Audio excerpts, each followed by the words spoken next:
কত সকাল হয়ে গেল আজকে, অনেক লেট হয়ে গেল ভাই। ফেসবুকে সবাই ওয়েট করছে আমার গুড মর্নিং স্ট্যাটাসের জন্য।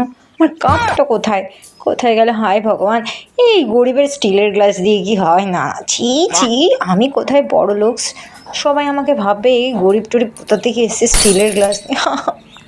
একটা কাপও নেই আমার বাড়িতে। না না, এরকমভাবে দেখালে যাবে না, লোকের কাছে ইমেজ ডাউন হয়ে যাবে। কি করতে হবে তাহলে? এক কাজ করি, এটা দিয়েই আমি চালিয়ে নিই। যেমন সবাই ওড়না দিয়ে টপ বানায়, আমি কেন ভাঙা কাপকে সুন্দর কাপ বানাতে পারবো না? অবশ্যই পারবো। চলো দেখো, এবার আমার গুড মর্নিং স্ট্যাটাসের জন্য রেডি হয়ে যাচ্ছি। ফেসবুকে সবাই ওয়েট করছে আমার জন্য। দেখো দেখো, চ্যাক চ্যাক করে সবগুলো। ও নো, 9টা বেজে গেছি, সবাই তো পাগল হয়ে যাচ্ছে। পুজো কখন গুড মর্নিং স্ট্যাটাস দেবে দেখার জন্য। আমি তো বড় লোকসের good morning status. Bye by.